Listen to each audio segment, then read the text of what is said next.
Welcome to Witches of Workshop, a writing community podcast. I'm Lauren. I'm Caroline, and this is where we brew better stories together. So if you want to be critiqued on the podcast, just send 1 to 10 pages and a synopsis to witchesofworkshop@gmail.com.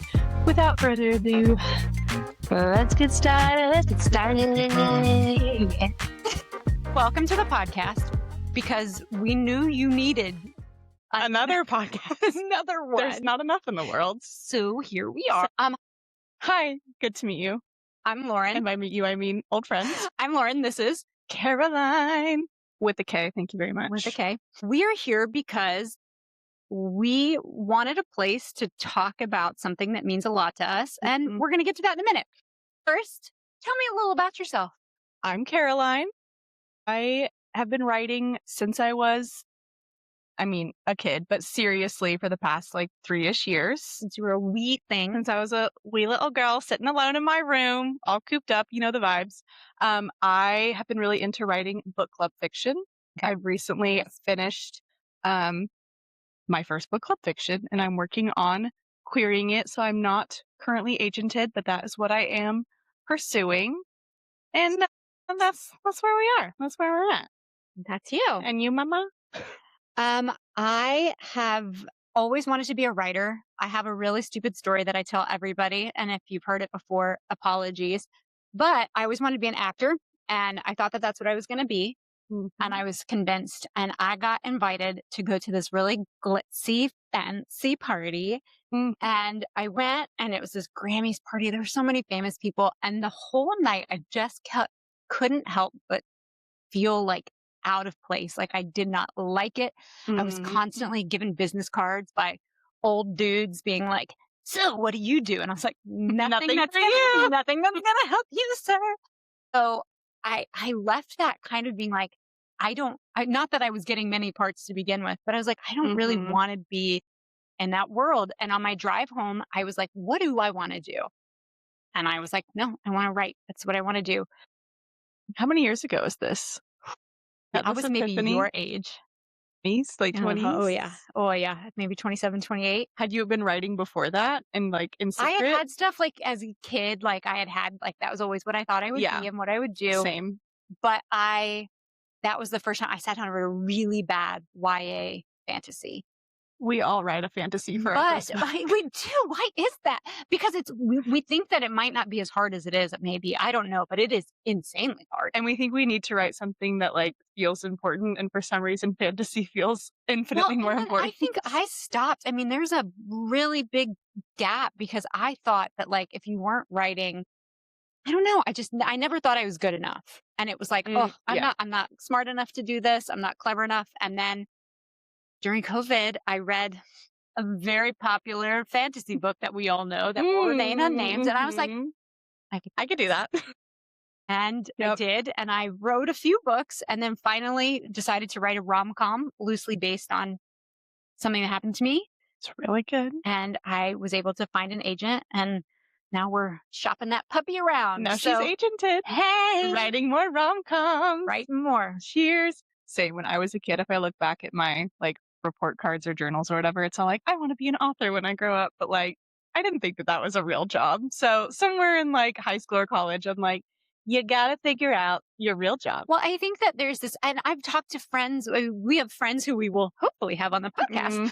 There was this idea that if you don't write literary, you're dumb, you're trash. It's not worth reading. And I totally felt that. And so you're for me, I'd read one brilliant book and I'd be like, oh, well, I could never write that. So so what's why the point? bother? What's the point? Especially when people are saying, write what you know, and you're 20 and you're I don't know anything. What am I supposed to write? So fair. Yeah, fair. But in fact, once I figured out writing what you know just almost means writing what I like. Yeah. And I was writing the things that you want to read. You're okay, the things that you take time to learn and to be involved in, most likely there's other people out there who also like that. Yeah. And then it's common ground. So I don't know.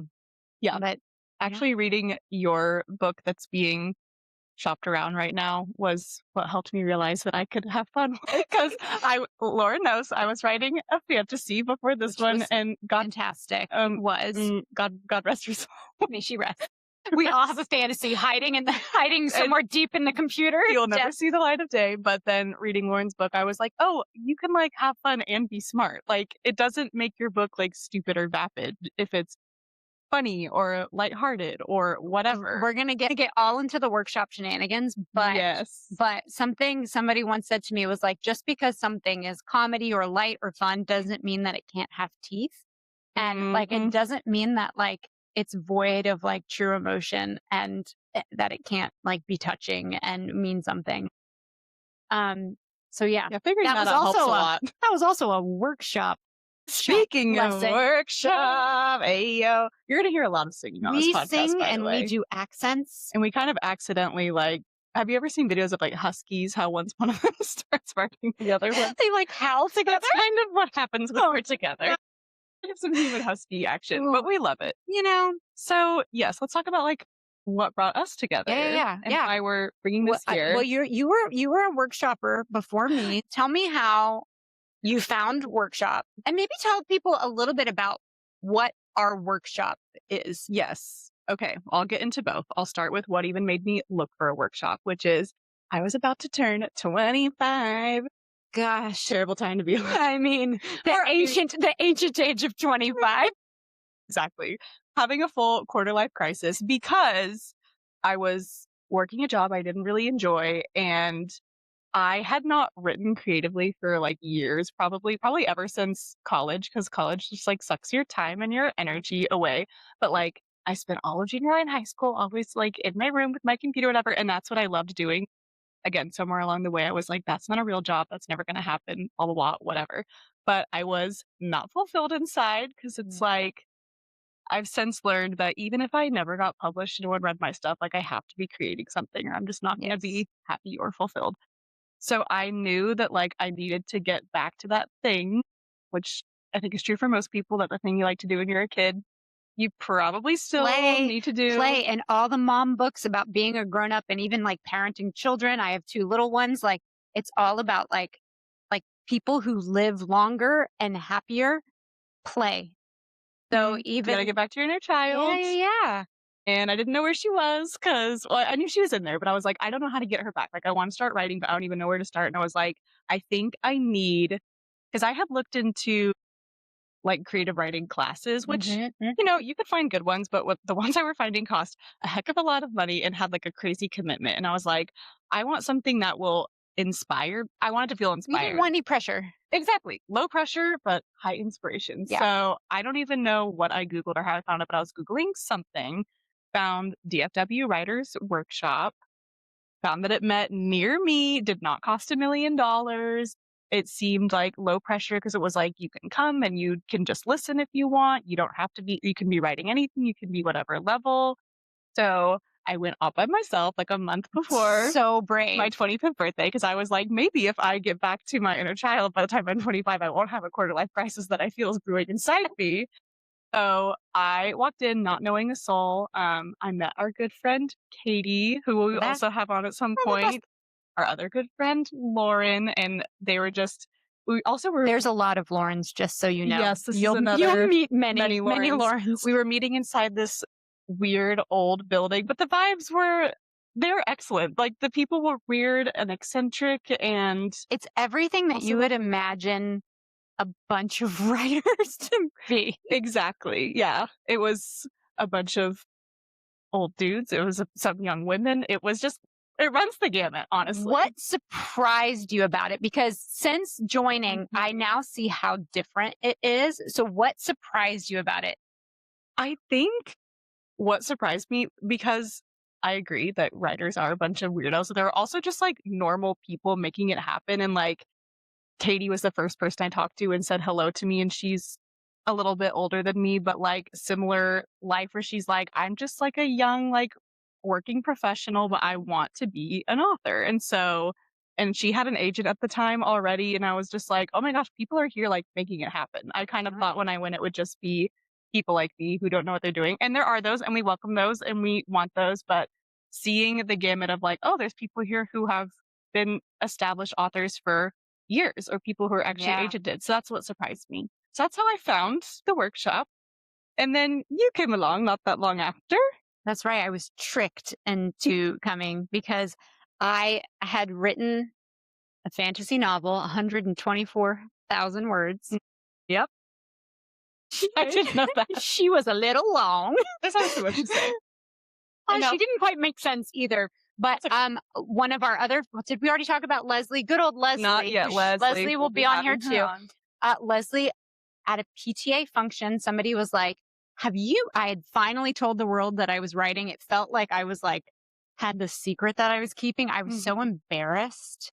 You know why it feels embarrassing? I realized this the other day. It's because I feel like so many people in a not realistic way think like, oh, I could write a book. And so when you like, I feel weird saying it to people because I think when I say I'm writing a book or I want to be an author, they're just like, oh yeah, don't we all? And I'm like, no, but no, for real. Like I'm really, really trying. And so it feels weird to be like, no, you guys, I'm dedicating all my free time to this. You don't understand.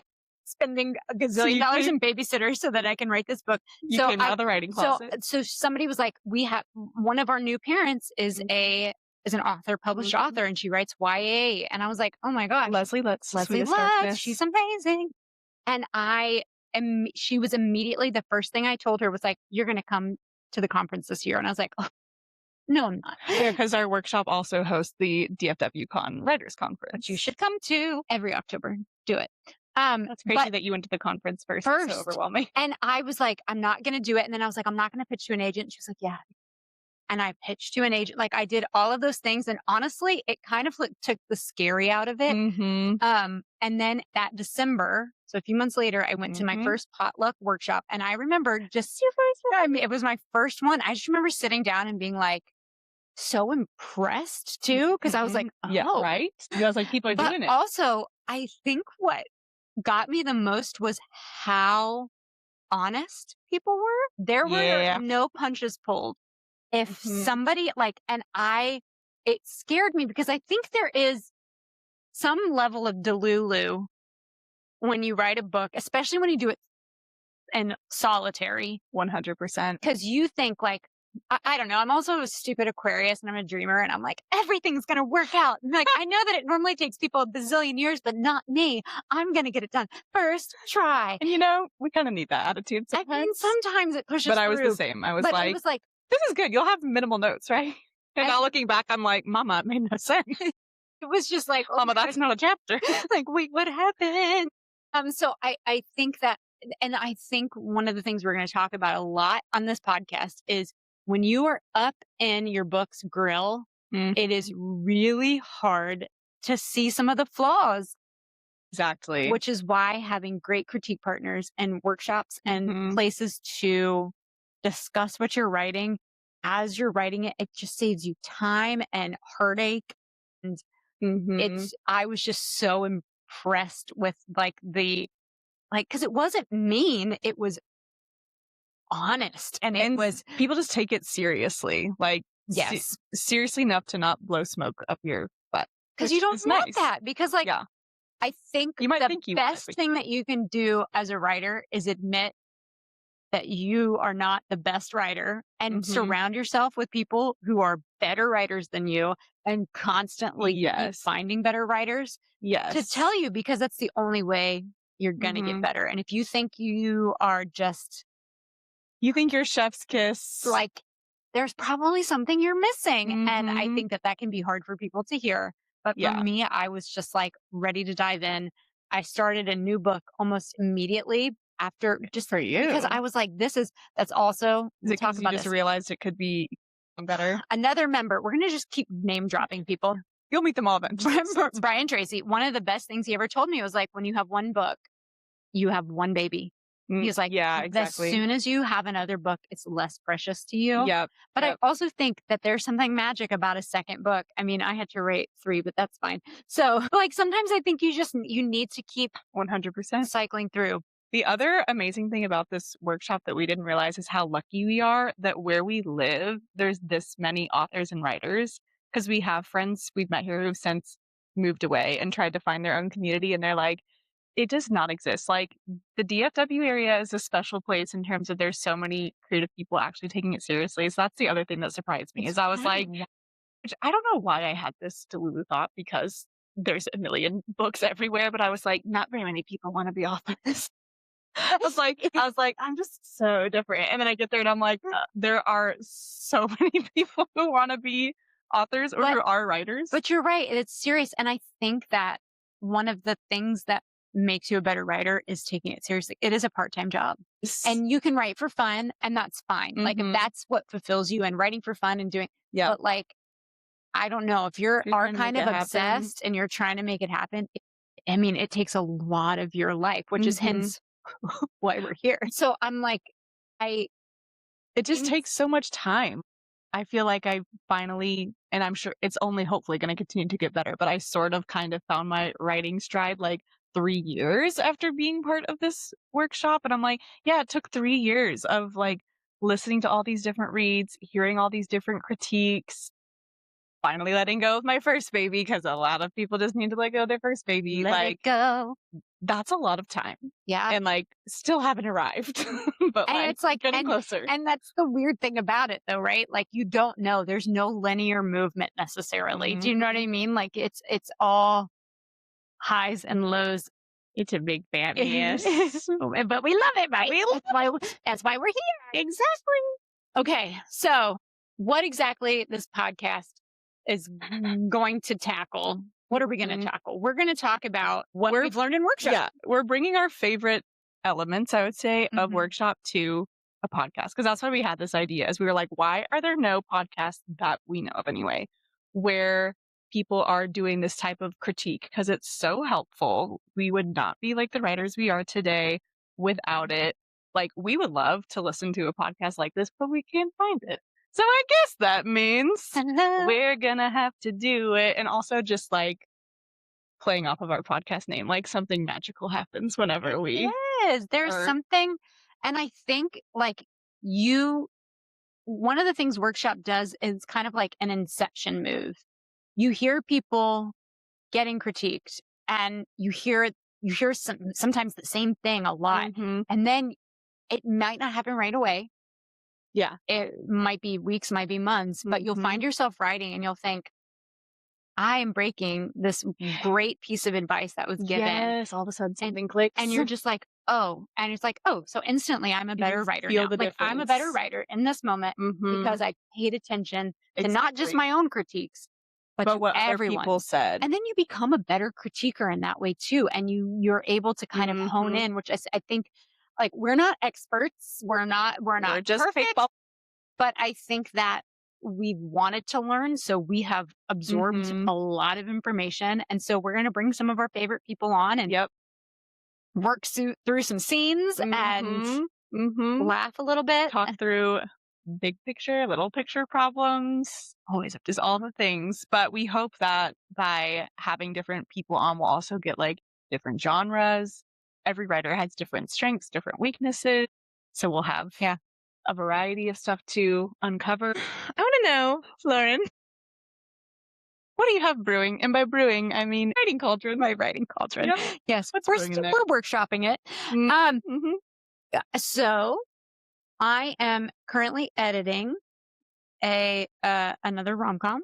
So I've just gotten beta reads back. If you don't do beta reads, you got to do beta reads. Yes, we'll have an episode about that. We're going to have to talk about beta reads. And tell us about the revision process for you. It's a little chaotic. And I try to work small to big.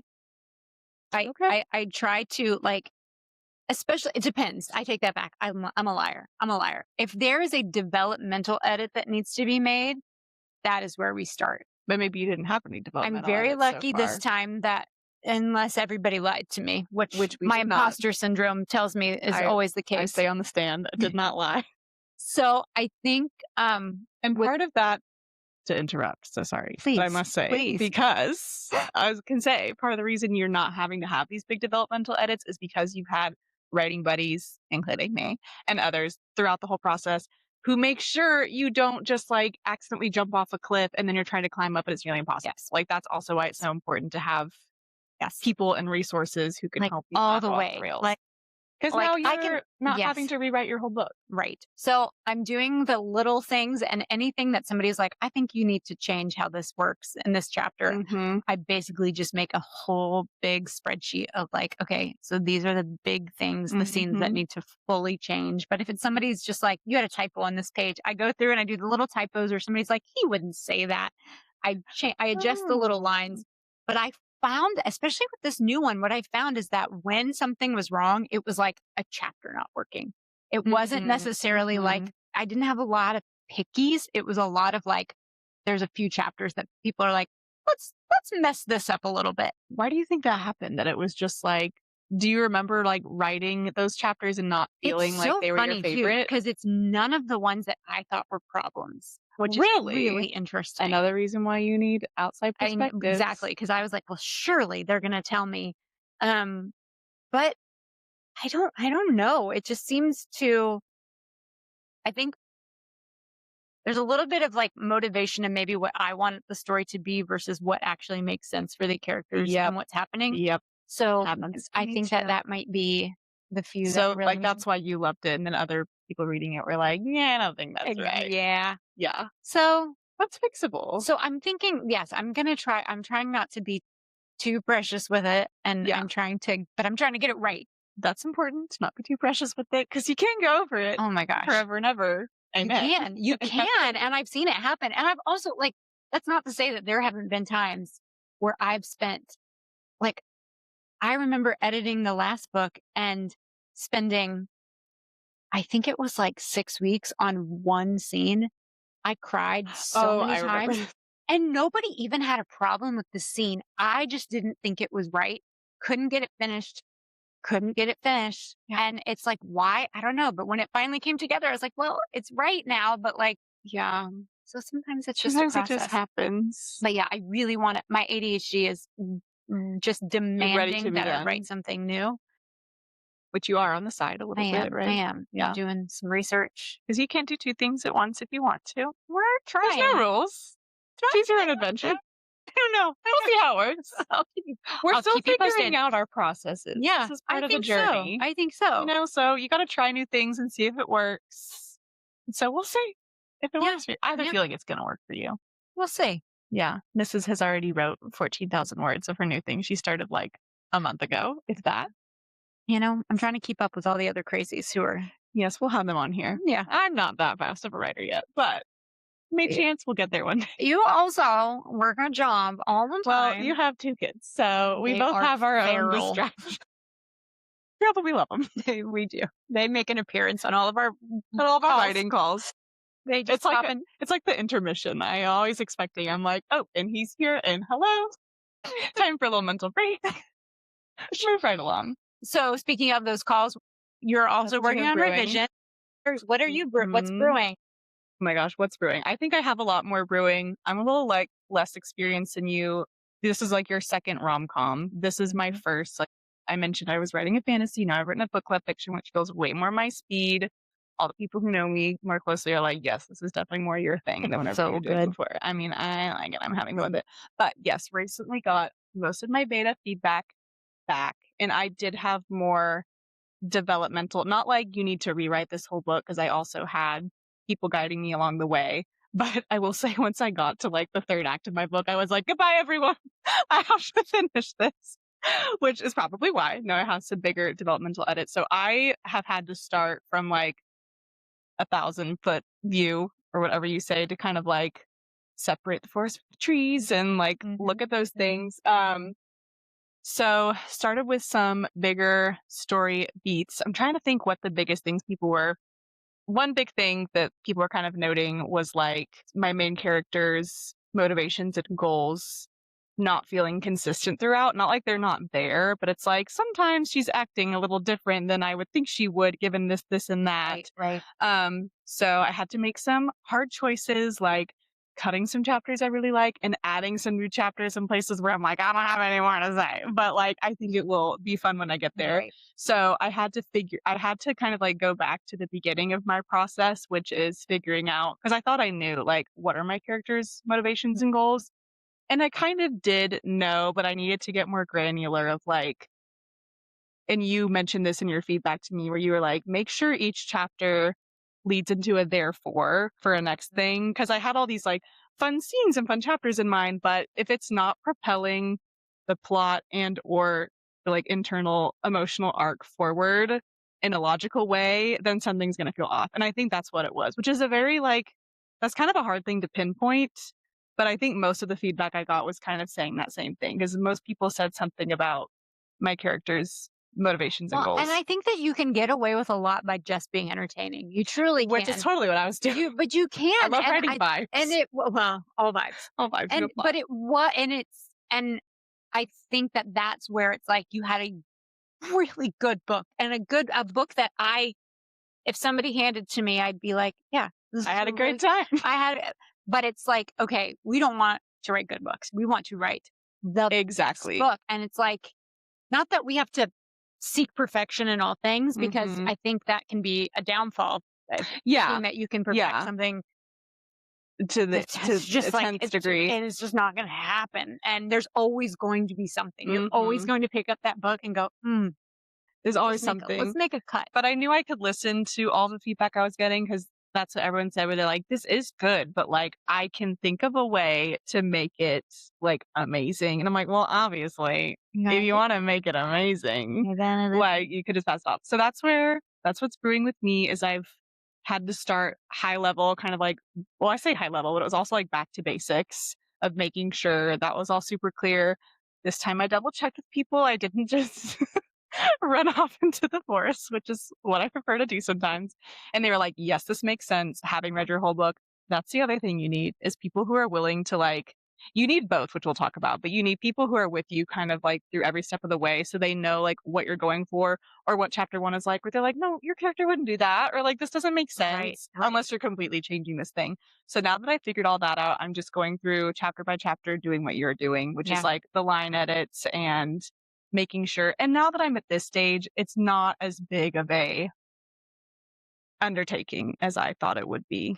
I mean, it's definitely daunting. It's daunting. Like, it's like you get those. I mean, you get an email full of beta notes and you're just like, and it's like just people's stream of consciousness is how I beta read too. And so I'm like, just like, and at first, I mean, my first response is, I suck. Everybody sucks. Like, I'm the worst. I just slowly closed my laptop and I was like, I'm going to go touch grass and get a new hobby. Yeah. You're like, why am I doing this? And then you're like, no. I mean, we don't love it every single day, but 90% of the time I love it. Hits. We're going to have somebody on here who loves editing and she's going to have to talk to us about it. But I think that it's just, it's a necessary part of the process. And like, and I've seen a lot of people who get caught up and don't finish once they get to that stage because you have to finish. How to finish it. That's what our another friend, Dana, told me when I was working on my first book, which even though, you know, it needed to just be what it is and not ever see the light of day, which I was sensing when I got to the end, she was still like, you need to finish it or you're never going to learn how to finish a book. And she was right. I'm glad I did that. Or I would be looking now trying to finish something for the first time and I'd be like, because I mean, and that is one of the, I can without a doubt tell you that without Leslie, without the workshop, there is no way that I would have finished 1, 2, 3, 4 and have an agent. There's no way. Yeah, 100%. There's zero way because I would have knocking at your door. And then you just have to have friends. Like there's something about walking into the room of people who are like, you can do this. Yep. I believe in you. I want to do this too. Let's all. And we're doing it together, whether you like it or not. So guess what? Buckle and up. I'm going to find you. Like you're going to do it. And then it's just, it is an addicting feeling. Like going to conferences. My gosh. Oh, that so fun. It's literally like summer camp when you're a kid. It is because you're just like, oh my gosh. And there's something about the energy of just a bunch of people who are like, have the same crazy dream and believe in themselves and believe in you. Like, I was thinking about this earlier today, like just how, not to get all sentimental, for a second, picture, but I'm like, just how grateful I am for you and all of our writing friends that we just genuinely support each other. And there's never an ounce of like not wanting someone to succeed. And I was like, you know why it is that way is because we help each other every step of the way. When someone succeeds, I feel like I was a part of that too.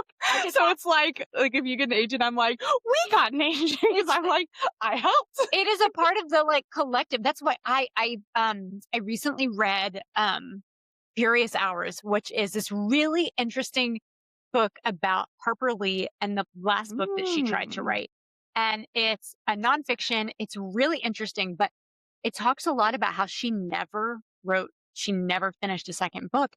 And she was completely isolated though. When she wrote To Kill a Mockingbird, she had these two editors that were like, basically she sent the book and they were like, this isn't the right book. You need to tell when she's younger. You need to tell this. Oh yeah. And they wrote To Kill a Mockingbird with her. And it was, I'm not saying they wrote it with her, but they gave her that oomph. And then when she kind of went a little coup because she was all by herself.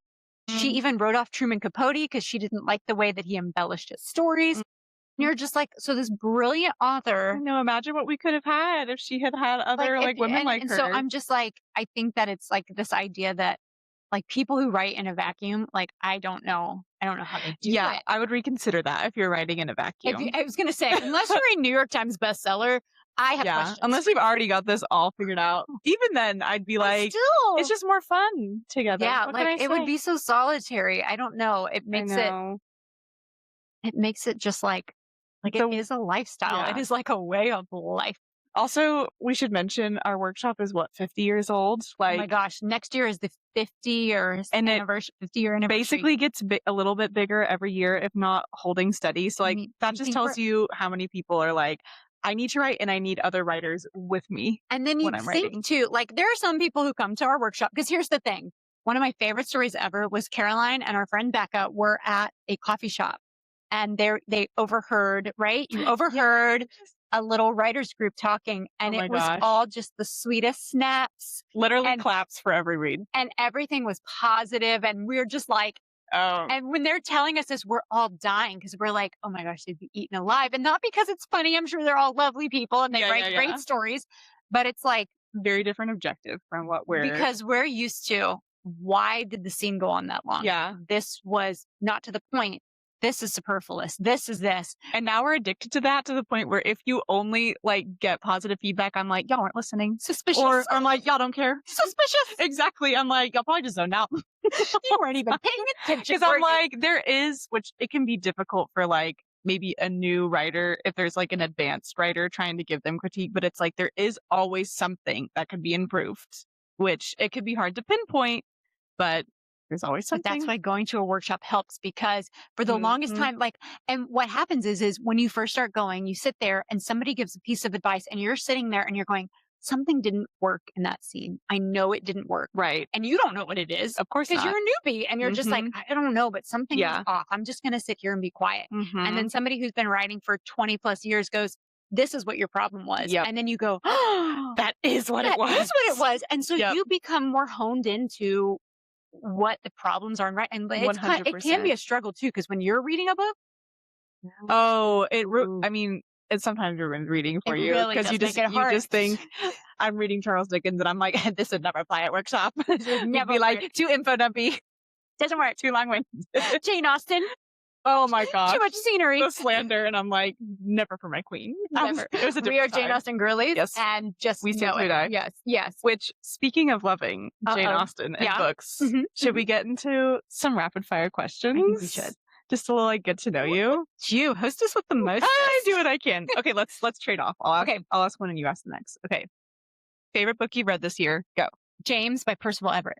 I want to read that next. I'm gonna say Yellowface because it stuck with me so hard. I'm adding it to my book club for January. I loved it. It's so good. It's conversation provoking. I'll tell you that. Okay. The next book you really want to read. Okay, I have a couple that I started and put down, not because I didn't like them, but I want to pick them back up. Circe. Yes. And Dial A for Aunties, which are totally different vibes. And I love both those vibes. I love it. Those are mine. I have some really weird books on my nightstand right now for research. I really want to read The Reformatory, which is horror, but it's also historical fiction, but it's actually based on these crazy things that actually did happen back in the day. A What's friend the gave it to me. era?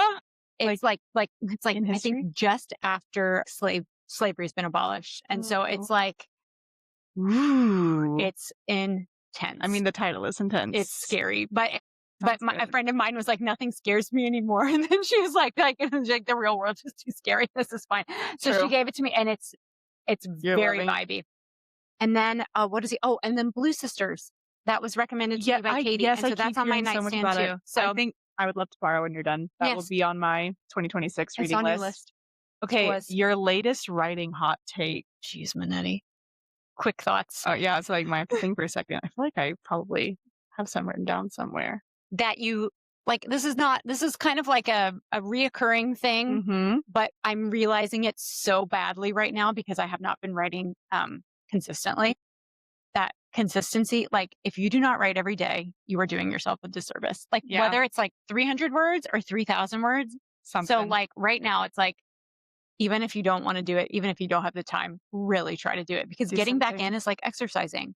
And when you haven't done your squats in many, many You're gonna months, be sore. everything hurts And and you don't wanna go suck back? at it, and you just like, Ooh, so that was a good analogy. hey, Sometimes we bring those.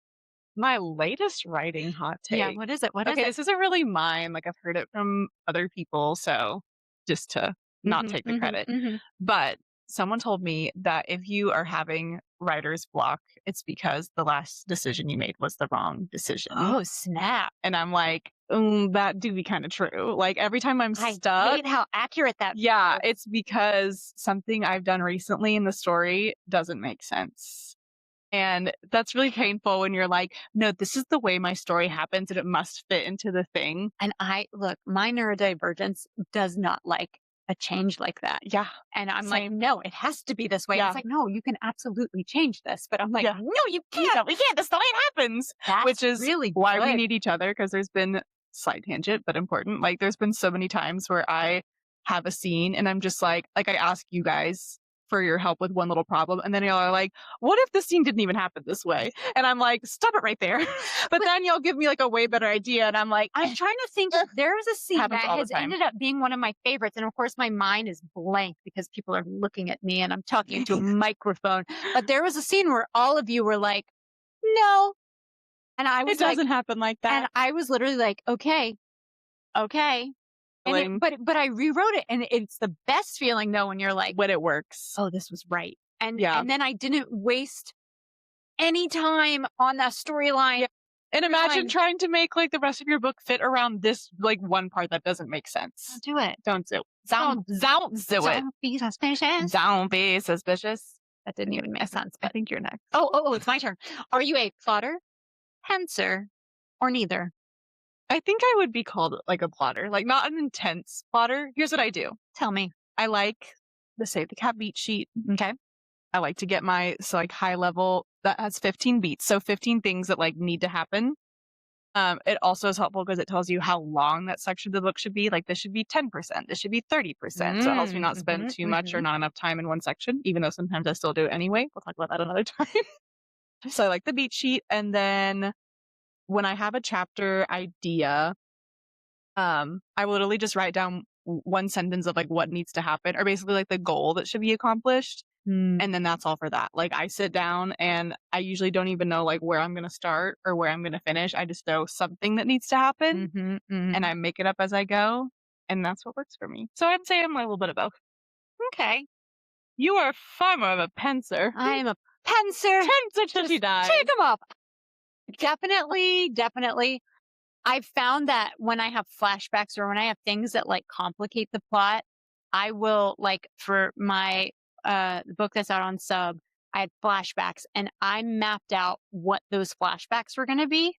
Yeah. So that every time I got to them, like I wanted it to make sense. Yeah. But for the rest of the book, I had no idea. And then, I ended up having to rewrite the ending, the last 10 chapters, because I did pants.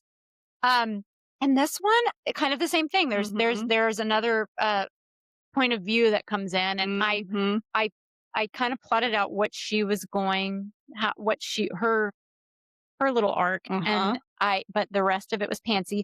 But I'm doing weird things with time in the new book. So I have spreadsheets and things, but I don't trust that I'm going to stick to them. So like every time I've tried to plot, I've ended up being like, because that's just not your process, maybe. it's not my process. Yeah. So, and I'm very bad with, I mean, I don't know. I think it's a part of like motherhood has like dissolved some of my brain. Like sometimes the more rules I have, the more scared I am to like, That makes sense. do you know what I mean? Like, Yeah. I feel like I can't, because again, I feel like once I do it one way, that's how it has to be. Yes, I feel the same way. So I'm like, I don't want to ever, I don't scary. ever want to like force something that is not not the right natural. thing. It makes you feel stuck. Yeah. Okay. Best piece of writing advice I've gotten recently. You know what? If I make it more about like the process of writing and less about like, or like the process of publishing and less There about you go. writing, There you go. I will say something. We have a dear friend Katie Burnett, she's going to be famous, who has an amazing book coming out. Amazing. And Katie she'll come on and talk about the ups and downs that she's had in a very long writing career. And I can really tend to focus on the negative of things. Yeah. And then as any artist, anytime we feel like our art's not hitting the mark, it's the celebrating all the wins. So celebrating all the wins. It doesn't matter how tiny it is. Like you have to be happy. Like when a good thing happens, enjoy it. Don't immediately start spiraling into, well, how is this going to fail? Like, or when is this going to go wrong? Because it is going to go wrong at some point. Yeah. So like, think about what it could be. The wins. I like that. That kind of, that gave me one to share piece of writing advice.